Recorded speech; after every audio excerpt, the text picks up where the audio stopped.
guys, kenalin nama aku Farisya Nurlailan Pulungan. Aku mahasiswi dari Universitas Sumatera Utara. NIM aku 210803014. Nah, kalau dilihat dari judul di sini, PPT aku, kalian bisa nebak nggak jurusan aku apa? Kalkulus pasti udah berhubungan dengan matematika. Ya, aku jurusan matematika. Jadi aku mau ngejelasin apa aja yang udah aku pelajarin selama semester 2 ini, guys.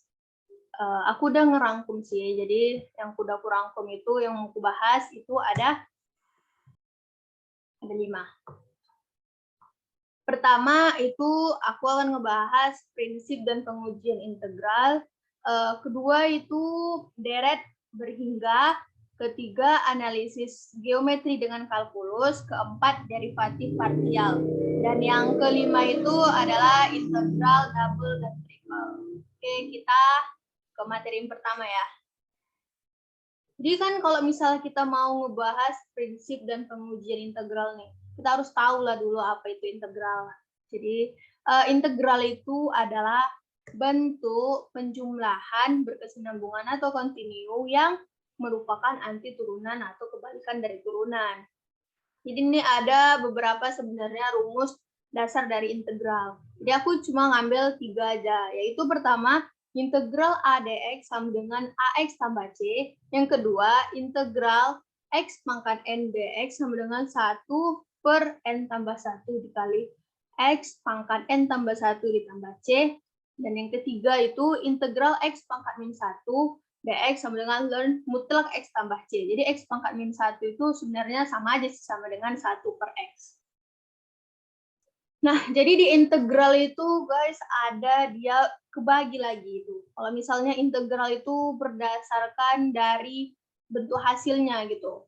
Dia ada 2, yaitu integral tak tentu dan integral tentu. Nah, yang pertama ini adalah integral tak tentu. Jadi integral tak tentu itu dia merupakan bentuk integral yang hasilnya itu berupa fungsi dalam variabel tertentu dan masih memuat konstanta integrasi. Jadi bentuk umumnya itu ialah ini dia, integral f aksen x dx itu sama dengan fx tambah c. Jadi c itu adalah konstanta integrasi. Nah, yang kedua itu adalah integral tentu. Oke.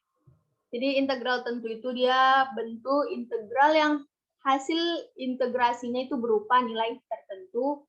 Jadi nah bentuk umumnya itu adalah ini dia guys, integral ini x sama dengan a itu merupakan batas bawahnya, dan ini x sama dengan b di atas cacing-cacing ini itu merupakan batas atas. Jadi gimana ya cara bacanya itu integral dengan batas X sama dengan A sampai X sama dengan B, F aksen X dx sama dengan integral dari A sampai dengan B, F aksen X dx. Nah, cara pengerjaan itu dia, jadi Fx garis A sama B, itu cara ngiranya itu Fx dikali B, nah kemudian dikurang dengan Fx dikali A. Ya, jadi arti dari bentuk integral tentu itu dia sebenarnya tuh suatu f aksen x yang diintegralkan atau dijumlahkan secara kontinu mulai dari titik A tadi sampai titik B, itu akhirnya diperoleh akan berupa angka, tidak lagi fungsi. Jadi ada sih sebenarnya perbedaan secara umum antara integral tentu dan integral tak tentu, itu bisa dilihat dari yang batasnya ini. Nah, kalau misalnya integral tentu ini kan dia ada X sama dengan B, X sama dengan A. Kalau yang integral tentu tadi kan nggak ada nih. Nah, ini kan nggak ada batasnya. Makanya, kalau di integral tentu itu dia akan diperoleh hasil yang berupa angka, nggak fungsi lagi. Nah, selanjutnya kita bahas tentang integral parsial. Kalau misalnya dilihat dari kata parsial itu artinya sebagian ya. Nah, jadi integral parsial itu adalah teknik integral menggunakan cara parsial, yaitu penggunaannya dilakukan jika suatu integral tidak bisa diselesaikan dengan cara biasa maupun cara substitusi. Nah, teknik parsial itu dia merupakan metode penyelesaian berupa dia permisalan. Hal itu disebabkan oleh komponen integral mencakup variabel, tapi beda fungsinya. Jadi, umumnya itu integral parsial itu dia berlaku pada persamaan yang kompleks. Rumus dasarnya itu ialah integral U dV sama dengan U dikali V dikurang integral V dikali DU. Nah, selanjutnya kita bahas tentang integral trigonometri. Nah, integral trigonometri itu dia hasil kebalikan dari turunan trigonometri. Nah, yang jelas saya kan integral trigonometri itu pada dasarnya dia yang memuat fungsi trigonometri. Jadi di dalam integral itu dia nanti ada bakalan misalnya fx-nya itu sin x, maka turunannya itu dia jadi cos x. Ini kan pasti pernah kita pelajari di SMA dulu ya. Nah, selanjutnya ada integral substitusi trigonometri. Di integral substitusi trigonometri itu dia adalah integran yang dapat dirasionalkan dan karena itu dengan mudah untuk diintegralkan. Jadi maksudnya itu integral substitusi trigonometri itu dia integral yang ada akar nih seperti ini, integral yang mengandung. Berarti dia yang di integralnya itu ada akar A kuadrat dikurang X kuadrat atau akar A kuadrat ditambah X kuadrat atau akar X kuadrat dikurang A kuadrat. Nah, ini kata dia. Apabila kita menjumpai integral yang fungsi mengandung ketiga bentuk akar di atas ini, itu maka teknik integral substitusi trigonometri dapat diterapkan. Jadi kalau misalnya ada soal integral yang ada mencakup tiga akar ini, kita bisa menyelesaikannya dengan integral substitusi trigonometri. Nah, jadi kalau misalnya di soal itu dia ada akar A kuadrat dikurang X kuadrat, maka kita menggunakan tadi integral substitusi trigonometri dengan substitusinya itu berarti X sama dengan A sin T, batas untuk T-nya itu jadi T lebih kecil sama dengan Pi per 2, lebih besar sama dengan min Pi per 2. Nah yang kalau misalnya akar A kuadrat tambah X kuadrat, begitu juga nih ya sudah ada di PPT saya. Nanti itu kalau misalnya menggunakan substitusi itu dia akan menghasilkan, kalau yang pertama tadi itu akan menghasilkan A cos T. Kalau misalnya yang kedua ini dia akan menghasilkan A secant T.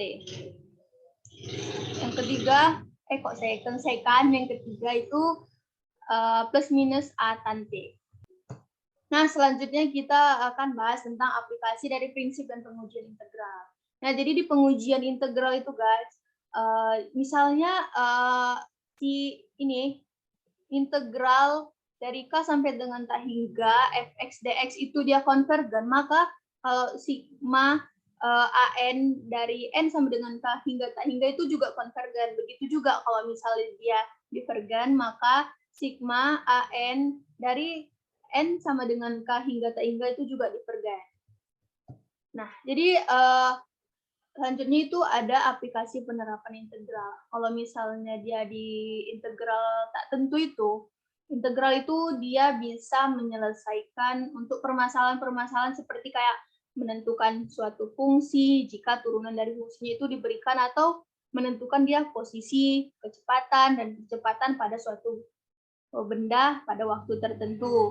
Nah, kalau misalnya dia di integral tentu itu, pengaplikasiannya itu bisa untuk jarak, kecepatan, dan percepatan, kemudian bisa untuk mencari luas daerah dibatasi yang satu kurva, kemudian dia volume benda putar.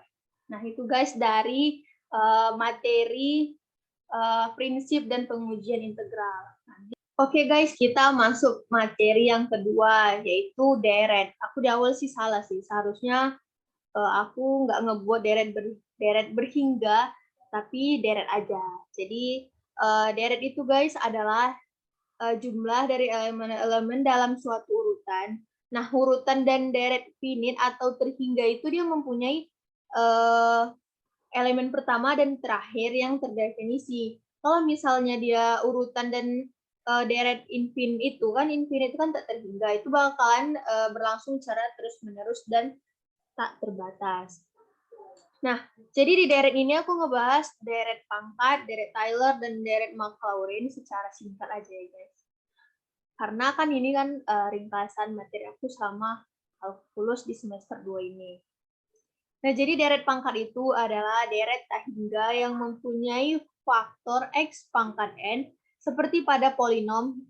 Jadi bentuknya itu adalah fx sama dengan sigma an x kurang c pangkat n dari n sama dengan 1 sampai tak hingga sama dengan A0 ditambah A1, X kurang 1, C pangkat 1 ditambah A2, X kurang C pangkat 2 ditambah A3, X dikurang C pangkat 3 tambah dan seterusnya. Apa titik-titik? Karena kan sampai tak hingga, jadi kan kita nggak tahu sampai A ke berapa. Nah, jadi AN-nya itu dia melambangkan koefisien suatu suku ke N, dan C-nya itu konstanta, dan X-nya itu berubah-ubah di sekitar C. Jadi dalam hal tersebut, deret pangkat itu dia mengambil bentuk yang lebih sederhana. Apa itu? Yaitu fx sama dengan sigma an x pangkat n dari n sama dengan 0 sampai tak hingga sama dengan A0 ditambah A1x tambah A2 x A2 kali x kuadrat ditambah A3 kali x pangkat 3 tambah dan seterusnya. Nah, jadi kalau misalnya di deret pangkat itu dia dari X kurang A, itu dia akan menggambarkan sebuah fungsi, itulah namanya deret Taylor. Nah, kalau misalnya dia A sama dengan 0, itu dia namanya deret Maclaurin, guys. Dan jadi dia aplikasi deret ini, jadi deret itu dia ada penerapannya di pada apa namanya permainan bola basket. Nah, jadi lintasan total bola basket itu memantul itu, nah seperti di PPT ini saya ini kan, dia kan bergambar nih, memantul, seperti memantul. Nah, lintasannya itulah ini katanya, panjang lintasan bola basket yang memantul itu hingga berhenti akan mengikuti pola deret tak hingga. Jadi lintasannya itu dia mengikuti pola deret tak hingga. Oke guys, itu dia materi dari deret. Oke, kita masuk materi yang ketiga, yaitu analisis geometri dengan kalkulus. Nah, kalau misalnya kita berbicara dengan geometri, guys, pasti itu berhubungan sama namanya bentuk kan, ukuran posisi relatifnya, dan lain-lainnya. Jadi geometri itu dapat ditinjau menggunakan aljabar maupun analitik. Artinya itu geometri mulai dari bentuk yang teratur maupun tidak teratur itu dapat ditinjau menggunakan kalkulus yang termasuk dalam bagian analisis. Nah, di dalam analisis geometri itu mulai dari bentuk elips, parabola hingga hiperbola, semisal kita ingin mencari luas dari suatu fungsi yang dibatasi oleh A dan B, maka kita dapat menyelesaikannya menggunakan kalkulus, yaitu integral tertentu, atau dengan kata lain dalam menentukan luas daerah kita dapat menggunakan namanya integral. Nah, di dalam analisis geometri ini kita ngebahas namanya conic section. Conic section. Ini kalau kita ngebahas conic section pasti dia berhubungan sama namanya kerucut, guys. Nah, di sini ada 3 kurva irisan kerucut. Nah, jadi bila permukaan kerucut itu diiris oleh bidang, maka akan diperoleh kurva berbentuk elips, parabola, atau hiperbola. Nah, kita perhatikan di sini ada tiga kerucut ya. Nah, kalau misalnya di kerucut pertama ini, kita irislah dia. Nah, seperti ini. Itu nanti akan dia bentuknya seperti elips, guys. Nah, yang kedua ini, kalau misalnya kita iris dan irisnya itu pun kena ke kepanjangan, guys. Kena ke alasnya, itu nanti dia akan membentuk kurva parabola. Sedangkan yang ketiga ini, kalau dia iris secara vertikal, ini ya guys. Nah, itu dia akan membentuk seperti parabola juga, tapi nggak parabola, yaitu hiperbola, guys. Nah, jadi di ketiga kurva irisan itu, dia mempunyai persamaan, yaitu ini mutlak PF sama dengan epsilon mutlak PL. Jadi P-nya itu menyatakan titik fokus pada bidang, kemudian P-nya itu titik sembarang pada kurva, dan L-nya itu proyeksi titik P pada garis sidektris L pada bidang. Sementara si epsilon itu menyatakan konstanta eksentrisitas. Jadi jika si epsilonnya itu sama dengan 1, itu merupakan persamaan parabola. Nah, kalau misalnya si epsilonnya di antara 1 sama 0, itu merupakan persamaan elips. Kalau misalnya si epsilon lebih besar dari 1, itu merupakan persamaan hiperbola. Itu aja guys, materi yang ada di analisis geometri dalam kalkulus. Kita lanjut materi selanjutnya ya, yaitu derivatif partial, materi keempat guys. Jadi di derivatif partial ini ada beberapa yang mau kita bahas. Yang pertama itu ada fungsi dengan 2 atau 3 variabel. Nah, fungsi 2 variabel itu didefinisikan sebagai sebuah fungsi bernilai real dari 2 variabel real, yaitu fungsi f yang memadankan setiap pasangan terurut x, y pada suatu himpunan D dari bidang dengan bilangan real tunggal f itu x, y. Nah, ini gambar ini ada domain sama range merupakan ilustrasi dari si fungsi 2 variabel itu. Selanjutnya itu ada fungsi 3 variabel atau lebih. Ada beberapa kondisi terkadang ditentukan oleh 3 variabel atau lebih, sehingga menghasilkan suatu fungsi dengan 3 atau lebih variabel. Jadi misalnya itu suhu di suatu ruangan itu dipengaruhi oleh lokasi x, y, z. Nah, sehingga itu menghasilkan fungsi t, yaitu x, y, z. Nah, ada lagi contohnya, yaitu kecepatan Auwida yang dipengaruhi oleh lokasi x, y, z lain waktu t, sehingga itu menghasilkan fungsi v, yaitu x, y, z, t. Ada lagi nih, misalnya nilai rata-rata ujian 30 mahasiswa itu dipengaruhi oleh masing-masing nilai mahasiswa, yaitu x1, x2, hingga x30. Kenapa x30? Karena kan ada 30 mahasiswa. Itu sehingga menghasilkan fungsi n, yaitu x1, x2, hingga x30. Nah, selanjutnya kita ngebahas itu limit dan kekontinuan. Jadi, andaikan f terdefinisi pada sebuah selang terbuka yang mengandung c, kita katakan bahwa f itu kontinu di c itu jika limit x menuju c, fx sama dengan fc. Jadi dengan definisi ini kita bermaksud mendapatkan 3 hal. Jadi maksudnya itu ada 3 hal mau mengatakan bahwa si f itu kontinu di c. Jadi yang pertama itu katanya ini, satu, limit x menuju c fx itu harus ada. Jadi limit kanan dan limit kirinya itu harus ada, guys. Limit x menuju c plus, limit x menuju c negatif, itu kan ada kan. Kedua itu fc harus ada, yakni c yang berada dalam daerah asal f gitu. Nah, yang ketiga ini katanya limit x menuju c fx sama dengan fc. Nah, maksudnya itu hasil dari si limit x menuju c fx itu harus sama dengan hasil si fc. Jadi misalnya ini kan, misalnya si satu di syarat pertama ini hasilnya 3, di syarat kedua ini harus 3, baru bisa dikatakan fungsi itu dia kontinu. Nah, selanjutnya kita ngebahas juga namanya maksima dan minima. Kalau misalnya kita ngebahas namanya maksima pasti kayak ada berhubungan sama maksimum. Berarti kayak nilai paling besar gitu kan, harus minimum, nilai paling kecil. Ya, betul, sama. Jadi maksima itu adalah nilai suatu fungsi dikatakan maksimum jika nilai dari fungsi tersebut paling besar pada sebuah selang atau interval tertutup. Begitu juga minima, dia yang paling kecil pada sebuah selang atau interval tertutup. Nah, ini ada grafik ya. Ini katanya, misalkan interval tutup S adalah domain fungsi f dan memuat titik C. Nah, yang pertama, fc itu adalah nilai maksimum dari f pada S jika si fc itu lebih besar sama dengan fx untuk setiap x di S. Nah, sedangkan nilai minimum itu jika si fc-nya itu lebih kecil sama dengan fx untuk setiap x di S. Nah, ada nih ketiga katanya, fc adalah nilai ekstrim dari f pada S jika si fc-nya itu merupakan salah satu dari nilai maksimum atau nilai minimum. Nah, yang keempat ada fungsi yang dimaksimumkan atau diminimumkan itu disebut namanya fungsi objektif atau objective function. Nah, ini ada dia selanjutnya materi Lagrange multiplier.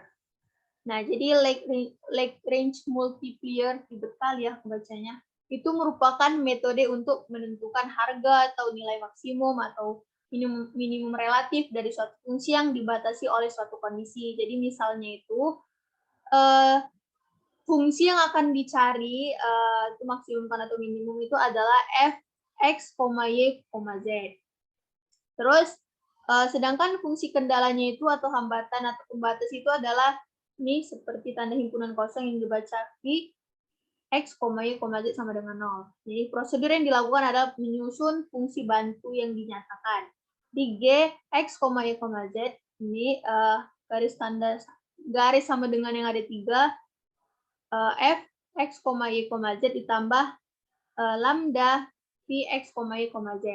Jadi syarat yang perlu adanya harga maksimum dan minimum itu adalah yang pertama itu ada do G per do X sama dengan 0, yang kedua do G per do Y sama dengan 0, dan yang ketiga do G per do Z sama dengan 0. Jadi dalam hal ini parameter lambda yang bebas dari X, Y, dan Z itu dinamakan Lagrange multiplier.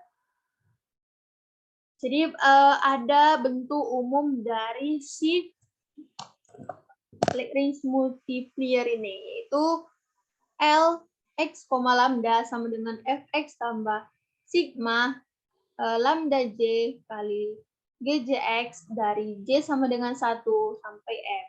Jadi si L X, lambda itu adalah fungsi Lagrangian.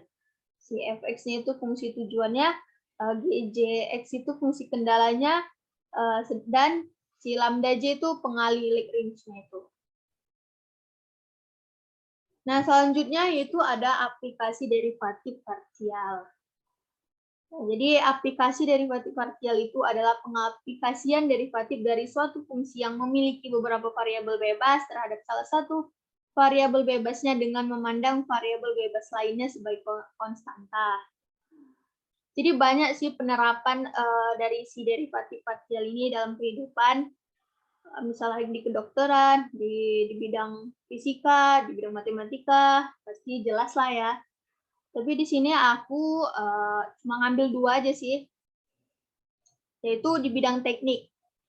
Nah, di bidang teknik itu penggunaan turunan dapat membantu programmer dalam pembuatan aplikasi dari mesin-mesin yang handal katanya. Terus kedua, bidang teknologi. Penggunaan laju tetesan minyak dari tangki untuk menentukan jumlah kebocoran selama selang waktu tertentu. Terus bisa juga penggunaan kecepatan pesawat ulang-alik Endeavour untuk menentukan ketinggian maksimum yang dicapai pada waktu tertentu. Tuh guys, jadi itulah guys materi dari si derivatif parsial. Kita lanjut materi selanjutnya ya, yaitu materi double dan triple integral. Ini materi terakhir guys, materi yang kelima. Nah, jadi di double dan triple integral ini pasti kita udah ngebahas jelas namanya integral lipat 2 dan integral lipat 3. Namanya aja udah double dan triple integral. Nah, jadi integral lipat 2 itu adalah integral dari fungsi 2 variabel pada daerah di bidang bilangan real. Nah, ini simbol bilangan real. Maksudnya integral lipat 2 itu memiliki 2 tanda integral. Ini ada cacing, dia ada 2 guys. Namanya integral lipat 2. Tanda integralnya ada 2. Terus integral lipat 2 itu dia merupakan bentuk integral biasa atau tunggal yang hasil pengintegralan pertamanya itu harus diintegralkan kembali. Biasanya itu dinyatakan sebagai fx, y dx dy. Nah, sedangkan integral lipat 3 itu adalah integral dari fungsi 3 variabel pada daerah di ruang 3 dimensi bilangan real. Nah, integral lipat 3 itu memiliki 3 tanda integral. Kalau misalnya integral lipat 2, cacingnya ada 2. Kalau misalnya integral lipat 3, cacingnya ada 3. Terus ada pengaplikasian dari integral lipat 2 dan lipat 3. Integral lipat 2 itu dia memiliki banyak penerapan atau pengaplikasiannya. Terus penerapan yang paling jelas itu di perhitungan volume benda kejal dan luas permukaan. Tapi bukan hanya di situ saja, ada juga dia di penerapan di bidang fisika, itu kayak meliputi massa, pusat massa, momen inersia, dan jejari garis. Nah, di integral lipat 3 itu juga begitu. Ada juga volume benda kejal dan massa dan pusat massa. Hampir sama sih sebenarnya penerapan sama pengaplikasian antara integral lipat 2 dan integral lipat 3, tapi di dalam perhitungannya itu beda, karena kan di integral 2 itu menggunakan integralnya 2, sedangkan integral lipat 3, integralnya 3. Ya jelas lah ya, kan namanya aja udah beda. Nah, selanjutnya itu ada sentroid dan pusat massa. Jadi sentroid itu atau pusat geometri dari bangun datar itu adalah posisi rata-rata aritmatika dari semua titik. Secara informalnya itu adalah titik di mana potongan bentuk atau dengan massa yang berdistribusi merata itu dapat diseimbangkan dengan sempurna di ujung peniti. Definisi yang sama itu berlaku untuk objek apapun dalam ruang n dimensi. Nah, rumus sentroid itu ada x bar sama dengan my per m sama dengan integral dari a sampai b x fx, gx dx per integral a sampai b fx, fx kurang gx dx sama dengan integral dari a sampai b x fx kurang gx dx per integral a dari a sampai b fx kurang gx kali dx. Nah, kalau y-nya y bar sama dengan mx per m sama dengan per 2 integral dari a sampai b f kuadrat x dikurang g kuadrat x dx per integral dari a sampai b fx dikurang gx dx sama dengan setengah integral dari a sampai b f kuadrat x dikurang g kuadrat x dx per integral dari a sampai b fx dikurang gx dx. Nah, selanjutnya pusat massa. Jadi tujuan utama pusat massa itu adalah untuk menentukan titik P di mana sebuah pelat tipis dengan bentuk apapun seimbang secara horizontal seperti gambar di bawah ini. Titik ini disebut pusat massa. Nah, ini dia ada gambar, ini kan ada titiknya, itulah dinamakan namanya pusat massa atau pusat keabu-abuan. Jadi rumus pusat massa itu ada x bar sama dengan my per m, kemudian y bar sama dengan mx per m. Di mana my-nya itu adalah sigma mi xi dari i sama dengan 1 sampai n, kemudian mx-nya itu sama dengan sigma mi yi dari i sama dengan 1 sampai dengan n. Nah, jadi perbedaan sentroid dan pusat massa itu adalah katanya pusat gravitasi adalah titik di mana berat total tubuh bertindak sementara sentroid adalah pusat geometris objek. Nah, selanjutnya lagi, pusat gravitasi atau pusat massa itu adalah titik di mana seluruh massa tubuh terkonsentrasi. Disitulah gaya gravitasi atau berat tubuh bekerja untuk setiap orientasi tubuh. Nah, sentroid adalah pusat gravitasi untuk benda-benda dengan kepadatan seragam.